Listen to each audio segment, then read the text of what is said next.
And hello, welcome to another edition of Laurel Park Weekly. It's Thursday, February 1st. We taped this show live here by the historic Laurel Park paddock, and that's right, January is over. We're into February. Keith Fustel, Dave Robin, looking forward to a good show here. Lots of good stuff coming up this weekend, but first, huge weekend of racing last weekend right here and, of course, down at Gulfstream. $16 million Pegasus World Cup, and Gunrunner putting on a show, with West Coast running a big one as he runs second to the Horse of the Year, who was newly crowned the night before Gunrunner, in a stunning performance. Just a wonderful, wonderful race from Gunrunner. All right, we have the whole race with the audio call. Here's the world's richest horse race last Saturday from Gulfstream Park. And they're off in the Pegasus World Cup. Beautiful beginning for Gunrunner, and Laurel Giroux wasting no time. He's going to use some of his speed to get position, but Mike Smith has beat him to the punch as Collected moves to the rail and moves to the lead. It's Collected in front. Gunrunner gets the spot he wants. He's second in the two-path with West Coast at the inside third. Followed fourth by Giant Expectation. Sharp Aztec is a bit keen. Angled 3 wide while racing in fifth. It's 2 back to Toast of New York, mid-flight and 5 lengths off the pace setter. Then comes War Story and Gunnavera. Seeking the Soul is next, followed by Stellar Wind and Fear the Cowboy, and Singing Bullet is last of the 12 as they roll into the backstretch. The opening quarter, 23-2. Down the backstretch they go. Collected has the lead. Horse of the Year, Gunrunner, latched onto him well second from Giant Expectations in third. West Coast is at the inside fourth, a length better than Sharp Aztec fifth. Then Toast of New York sixth and about 5 lengths off the lead. 2 in front of Seeking the Soul, who improves inside of War Story. Then Gunnavera and Stellar Wind. Fear the Cowboy given the green light to try to make some ground, and Singing Bullet is still last as they swing around the far turn. 46-3 for the opening half mile. Slowly but surely, Gunrunner turns up the pressure, and there he goes. Gunrunner at the 3 furlong point now takes the lead. Collected is all in. West Coast working into the clear now, and the Travers winner is going to try to get to the Breeders' Cup winner as they go to the quarter-mile pole. Giant Expectations is scrubbed on by Gary Stevens with Sharp Aztec wide. It's a less than a quarter of a mile to go. 3 quarters, 1:10-1, and they're at the top of the stretch. Gunrunner set down for the drive by Laurel Giroux. He leads by 2. West Coast, the only one with the chance. He's second. Well clear of the others. A battle on for third with Fear the Cowboy coming on. Gunrunner needs another 16th. It's Gunrunner in front. He'll go out a winner. He's the Horse of the Year, and he's Gunrunner with an unforgettable performance in the Pegasus World Cup. He won. Well, the race lived up to the hype. You saw last year's Horse of the Year give you an electrifying performance there in the world's richest horse race, the Pegasus World Cup. Great call there by the Gulfstream announcer, Pete Aiello, down there. And nice ride, Keith. Laurel Giroux, you couldn't have drew it up any better, breaking from the 10-hole. Yeah, I rode him like a quarter horse the first 16th of a mile. I mean, he came away cleanly and sent him right up to contention. And the one thing he did, though, that he was able to relax. That's what good horses can do. They can handle a couple different moves, and he showed that he was able to do that. He was the only one, Drew, at the 5/16 pole, you know, still motionless on their horses. Everybody else behind kind of under some scrubbing. A great job. And this is a horse that just developed. I would have never predicted this from Gunrunner when you go back a little bit, boy. But he has completely proved me wrong. What a horse he's turned out to be. And he had a serious challenger turning for home, Dave, with West Coast, the Travers winners with one of one of your leading jockeys in the country, Javier Castellano, aboard for the Hall of Famer Bob Baffert, but still they weren't good enough to catch Gunrunner. Well, with that performance by West Coast, he'll inherit the top of the mantle, I guess, the older horse now. And Gunrunner with a 119 buyer figure. Yeah. Keith, that was his best buyer performance ever. His last 4 before this, 117, 115, 112. And 110. The Classic was a 117, and winning the Woodward a 115, the Whitney a 112, and the Stephen Foster a 110. He's run triple digits buyer figures going way back. So going out a winner. West Coast runs a 115 buyer figure and running second, and the ever consistent closing Gunnavera, 99 buyer figure and picking up the pieces. But you know, we talked after the race. You said it was double digits back to the third horse. I didn't think so, but on the chart, indeed, it was 10 3/4 back. from West Coast to Gunnavera. So Gun Runner, a 2.5 length winner. Yeah, it was an honest pace all the way around. You thought maybe somebody would come up from the back of the pack and make some kind of – no, these better horses, especially Gulfstream, carries the speed a little bit more. They hung around, and West Coast, a tremendous race, got in great position.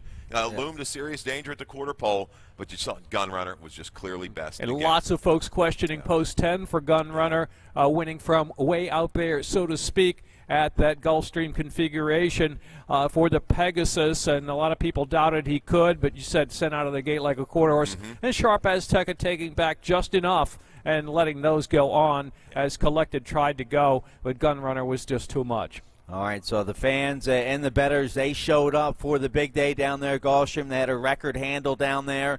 Looked like they had a record crowd as well. Looked great on national TV. Hats off to the whole Gulfstream Park the team down there for pulling off the world's richest horse race. And all things I saw on NBC looked pretty good. And a warm-up down there for all those guys as they get ready for the big Triple Crown season now with Holy Bull this Saturday and Fountain of Youth and Florida Derby right around the corner down there at Gulfstream. Exciting spring coming up.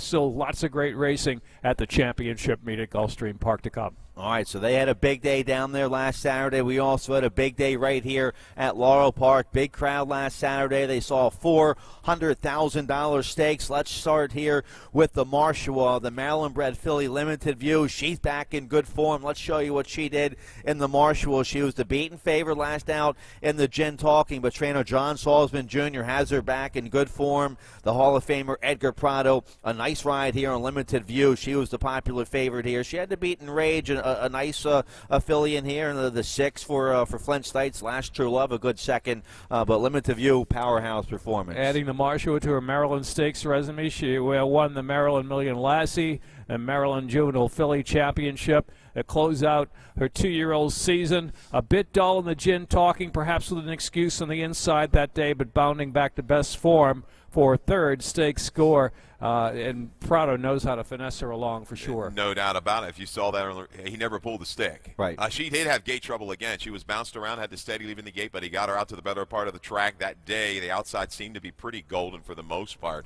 but got her to relax. She just circled rivals and just kind of coaxed her home, just ever so gently, flashed the stick a few times. He knows every little nook and cranny about her. He knows, what makes her tick, and looks like, you don't maybe want to change jockeys on her. He knows what it takes. Yeah, she's been a work in progress coming to the paddock with the pony and the groom, and John Salzman and his whole crew has done a really great job of settling down this filly who's got unlimited potential if they can get her just to keep her mind on business. All right, so Limited View now with her third stakes win, all right here at Laurel Park, where she trains with John Salzman Jr. Let's show you what happened in the Native Dancer, Fleet Willie. He loves it here at Laurel Park for our leading trainer, Claudio Gonzalez. He got away with a slow early fraction, I think, in this race, and it was all over early on. Nice ride by Joe Moore Torres on the favorite of Fleet Willie for Claudio here in the Native Dancer. Back in November, you remember in the Richard Small, he got left flat-hoofed at the gate in a big field, encircled the field to win anyway by 3/4 of a length. This time he gets away in good order, and there you see the fractions in the upper right were slow enough, and he just kept on going, turning back John Jones and going away for his 7th Laurel win, 11th lifetime. Yeah, I was interested to see what the tactics were going to be out of the gate with him to the inside of John Jones. Would John Jones go ahead and maybe a Fleet Willie take back and circle like he did after Trouble in the prior races? But he did not. He took the initiative. Torres went out there, set the pace slightly off the inside, was nursed along, and when push came to shove, nearing the quarter pole, he just, turned the challenge away and widened. John Jones a little flat, though. I expected a little bit more out of him. He was poised, leaving the 3/8 pole, just didn't have it that afternoon. We get maybe back to the one-turn mile, which is John Jones almost his pick to click here. At Laurel, I don't know the way Fleet Willie ran. I think he could have been taken back on Saturday anyway. And when you really break it down, Fleet Willie, I think, no knock against John Jones. He's kept really good company the last several starts. He's run against a little bit better, and he showed it. He got back to what he likes. He did not have a comfortable trip at all in his prior race. That was his third stakes win in his last 4 starts. We caught up with Claudio's assistant trainer, Troy Singh, talking about how the big horse came out of the race after winning the Native Dancer. He came out of it great, Stan. He has been a great claim for us. and we couldn't be happier with him. He's doing pretty good. The plan is to go for the John Campbell on the 27th. So the 17th, I'm sorry, the 17th. So we see. All right, so the John Campbell, that's a two-turn race on, that's our big day in February, the Winter Sprint Fest Carnival, February 17th. Of course, a couple graded stakes that day, the Grade 2 Barbara Fritchie and the Grade 2 General George, and the John Campbell, a nice stake on the undercard. We get to see a Fleet Willie again in there. Yeah, they'll be tough right back, no doubt. Yeah, it'll be tough. So, Bodhisattva, how about Bodhisattva rallies to get up second for Corrales? That horse ran against American Pharaoh, and the Preakness keeps running and keeps on picking up checks. Yeah, when he's got a quick pace in front of him, which he really didn't have on Saturday, he can come flying and rocking and rolling. He's just got a lot of stamina, and he's just been a solid horse. Yeah, he's cycling back, I think, into his top form. Yeah. I expect him, another good race or two out of him, no doubt. All right. How about the nice 3-year-old trainer Timmy Keefe has? And this was a nice group of 3-year-olds in the Frank Whiteley and still having fun. Maryland-bred 3-year-old by Old Fashioned. Tim Keefe, the part breeder of this horse, and he's the trainer. He's won 2 of 3, including a stakes race here in the horse's 3rd career start. Fergal Lynch aboard, still having fun here in the Frank Whiteley. A little drift by Wentz there. You saw duck out about the 8th pole, but it still really wouldn't have mattered. This guy is still learning. I think still having fun. He's going to be a fun horse to watch mature. Trainer Tim Keefe says basically kind of his dam was a sprinter. Don't know how long he's going to go, I think he told you, Stan. But, maybe they'll keep him sprinting for now because he's got some room to improve. I thought he raced very, very green in there and drawing away. And the way he did it, a little bit more mature, 3rd start in his career. He was a real keen to go the race prior. He kind of broke a little slow, rushed up, and was caught inside of horses when doing the biggest move that impressed me here. He zipped up and accelerated against what was not a good inside on the 27th. That showed me a lot. Yeah, didn't switch leads through the stretch. And one thing I was reading Racing Biz, Tim Keefe and the exercise rider's name is going to escape me. I should have gone back and checked. Gave a lot of credit. Guys in the morning getting this horse to relax and learn how to rate. A great job. I think sprinting looks like the game. Yeah, stick with that. We saw another horse earlier in the show down the stretch in the wrong lead named Gun Runner. So I guess that's not really runner. Yeah. We caught up with trainer Timmy Keefe this morning talking about his talented 3-year-old still having fun and where we might see him next here at Laurel. He came out of the race great. Obviously, we're real pleased with him. He's learning with every start. He's still, I have to remind myself sometimes he's only run now 3 times. But he's with every start, it looks like he's getting a little bit better and better. And, we're excited about his prospects.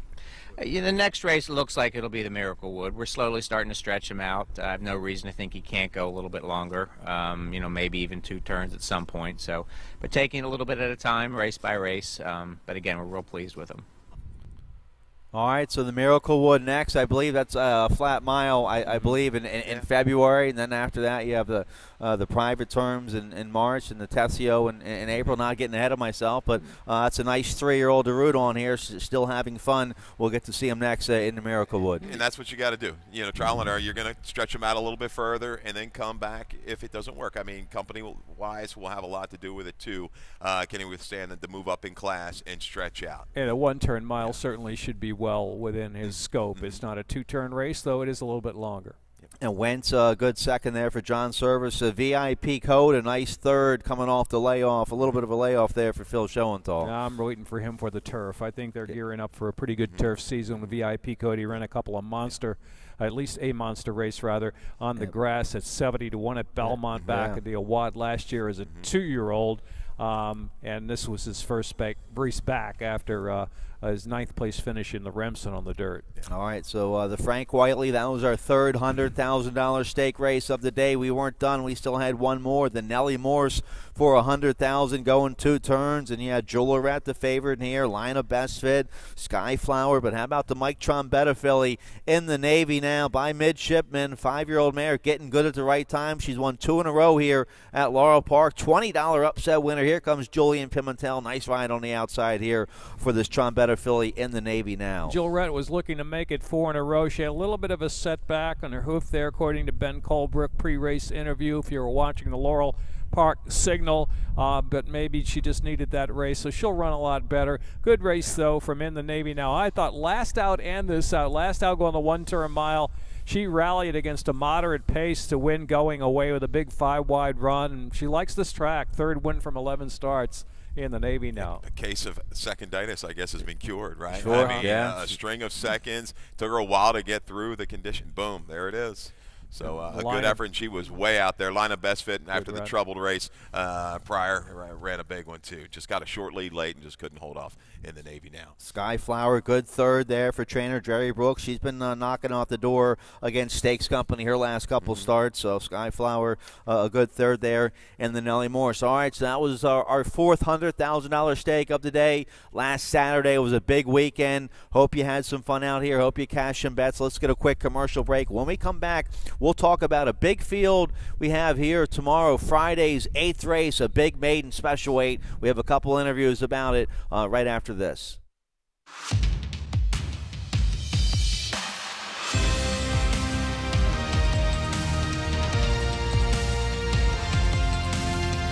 In the thrill of victory and the agony of defeat, either way, you win. Have a stake in the race with ExpressBet. Okay, welcome back. Laurel Park Weekly. It's Thursday, February 1st, as we get you ready for another race weekend here. Friday kicks off the 3-day race weekend here at Laurel Park. We have a couple nice maiden special weights to highlight the Friday card. Race 1 with a 6-horse field, and then race 8 with a big 13-horse field. Maiden special weight for 3-year-old fillies going 6 furlongs. Trainer Jose Corrales has 2 first-time starters in the race. Number 5, Awesome Forever, and the 12, Baby's Got Class. We caught up with trainer Jose Corrales this morning, doing a little freestyle lunge in there this morning with a young horse. Here's what trainer Jose Corrales had to say about his Awesome Again filly, Awesome Forever. She's doing pretty good. She came from Florida, about a month and a half ago, and they had her ready, and she seems like it ready. Broke out of the gate. She broke pretty sharp, and I think she's ready to run a good race. All right, so that's trainer Jose Corrales. It's a well-bred filly by Awesome Again, out of a Medaglia de Oro mare. So Dina Springs, Stronach Stable, homebred. She has a bunch of nice works up there at Belmont, and then a couple nice works recently here at Laurel Park. Yeah, it's interesting that she did train at Belmont as a 2-year-old, and now here at Laurel Park, she's got a couple of works during the month of January. So she's just, with that pedigree. Out of the Medaglia d'Oro mare, Awesome Again. She should be one to watch on the tote board, I would assume. Any pedigree? Yeah, no, I didn't come up with a whole lot on that one. Rumor Ridge, though, I guess I made a favorite at 2-1 off of big effort. Good effort, yeah. I mean, that was pretty solid. We liked that horse at a price. Yep. Thought that horse was going to be the stranger, and she did not disappoint at all. Got to the front, but was run down late and by a Sagamore firster. Yeah, I got a big 67 buyer, so the one Rumor Ridge going to be your favorite here in this race. Corrales, so with 2 first-time starters. He also has a filly by Arch, number 12, Baby's Got Class. Here's what Corrales had to say about that filly. She's also a nice filly. I like that filly. I think if she get a good trip, she's going to run tough. They're going to be tough, both fillies in the race. I mean, the races now became easy. I thought it was going to be a short field, but now we end with, look like a stake horses. But you just need a little bit of luck and, good trip, for first-time starters, that's what it takes. All right, this filly has 3 consistent, nice half-mile works here at Laurel Park. She's by Arch, out of a Forest Wildcat mare. Gets Xavier Perez. Should get a nice trip from the outside, and will be a price, this one. When doing the morning line, dug a little bit into some of these pedigrees, and don't have the PPs with me today. I'm glancing over at Dave's a little bit, trying to cheat a little bit. But I do remember Turf certainly could be in this one's game down the road.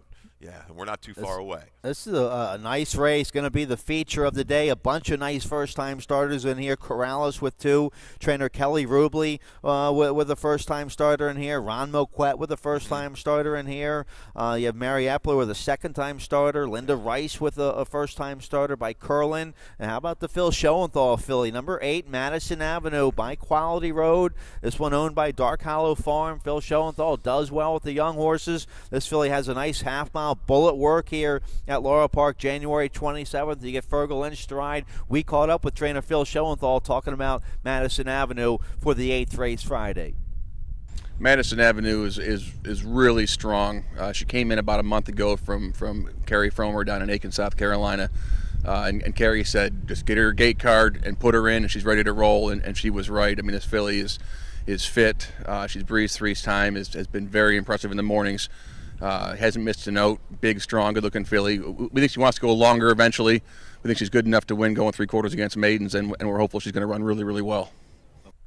All right, so there's trainer Phil Schoenthal. He knows what he's talking about. He does very well with the young horses. This filly, 3 nice works here at Laurel Park. He seemed pretty confident on her. Yeah, anytime you see Dark Hollow send one out, you got to pay attention. And that bullet work showing last week for the Quality Road filly. I like that. Only a couple works showing. Right. He just said it. Kerry Fromer got this horse ready to roll down in South Carolina. Has come up. Yep. He seemed awfully confident in that interview. Yeah, Tab the Toad, I've probably got our line obviously too high at 8. So just see. Take a measure. That's about a fair number for his first or so. If this horse gets a lot of attention, gets bet down 3-1, 7-2. This horse probably going to be live, by reading what he just said right you there. probably still get a decent price, even if they better well. I mean, 4-1, 9-2 would be a decent price. You got a big field to help. It's a big field, and they're going to bet the Linda Rice first-time starter, the Ron Moquette, the Ferris Allen horse they're going to bet, and the Corrales filly. So, nice betting race. Race 8 this Friday, a maiden special weight with a big 13-horse field. So that kicks off the weekend. Let's see, this Sunday out there at the Great Race Place, Santa Anita, the La Virginia Stakes, trainer Bob Baffert, he has a nice Uncle Mo filly, Dream Tree, nominated to the race. They take entries for this race Thursday. That's the same day we taped the show, so we don't know the field for the La Virginia, but here's a filly that's nominated. Let's show you the video for Dream Tree. Here's her win against Grade 1 company, the Grade 1 Starlet at Los Alamitos early December, Dave. Well, no matter what the field shapes up to be, assuming she enters, I mean, she's going to be a heavy favorite. She's 3 for 3 lifetime. The other fillies in this race have either won only one race or maiden or a couple of races. So Dream Tree probably going to be kind of the prohibitive choice in here. She's just winning kind of under a hand ride there, under a gallop.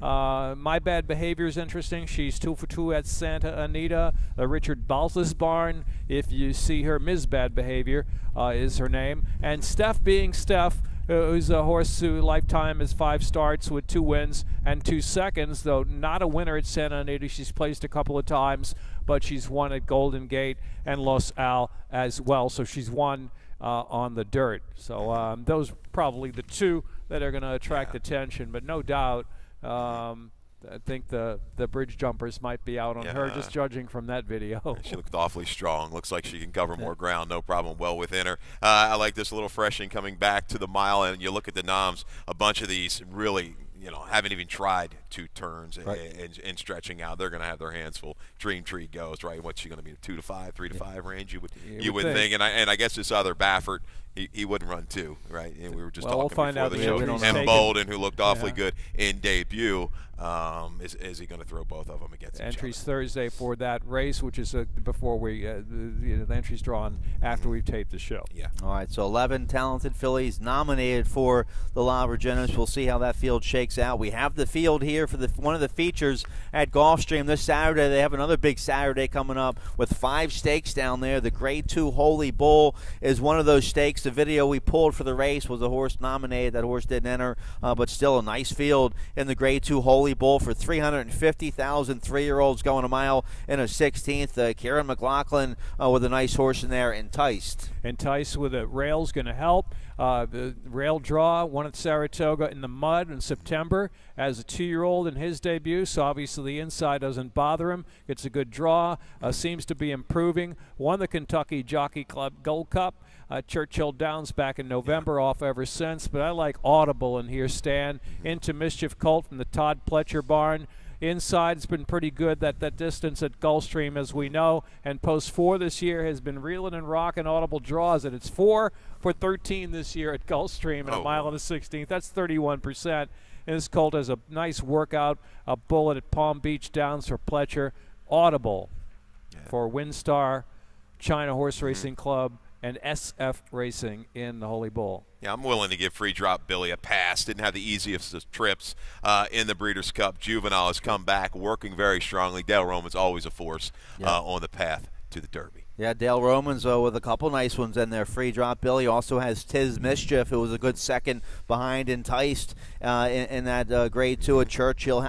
How about Mississippi on the outside, a 3-year-old by Pioneer of the Nile for trainer Mark Cassie's been running well. A decent 88 buyer last out, wins second against First Level Allowance Company, going 2 turns. At least has a good 2-turn race under his belt for the going into the Holy Bull. He might have to pull a second coming a gun runner from way out Exactly. there, I would think, from the far outside. Sure. 47 and change half mile, going a mile on his 16th last time. Well, that was from the 2-hole. He's got some speed to his inside, but maybe they'll just elect to take him back and see if he can settle from well off the pace this time, because most of his races he's been fairly close.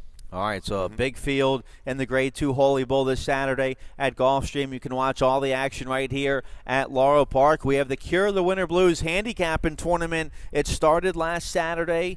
All right, that was the first Saturday last week, and then it goes through March 3rd. You get weekly prizes plus a grand prize. It's a $2 mythical win place wager on the final 5 races here at Laurel, and then 2 designated races from Gulfstream. It's only a $10 entry fee, so go to guest services on the first floor of the clubhouse to learn more about the Cure the Winter Blues handicapping tournament going through March 3rd. Also, the big game coming up this Sunday. Where's everyone going to watch it? Well, you can watch it right here at Laurel Park with us and Jailbreak Brewing Company through a $3,000 fantasy pick'em contest, and you're going to have food options, Philly and New England style food options, game day drink specials, and all kinds of good stuff up there. Second floor of the clubhouse at the sports bar. Who do you guys like for the game?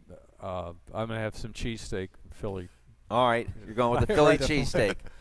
Yeah, I'll take the cheesecake over the chowder. All right, cheesesteak, not the cheesesteak. Over the New England clam chowder. I just hope it's going to be a good game, right? It was a good game last year. Well, New England, even the Indies, they've always seemed to be pretty tight. So we'll see. All right, so you can watch all the live racing here Sunday with us at Laurel Park, and then go up to the sports bar and get ready for the Super Bowl. Watch the whole game with us here at Laurel Park. Thanks for doing the show with me, guys. Fun stuff, good stuff. You got it. All right, what do we have for Corrales?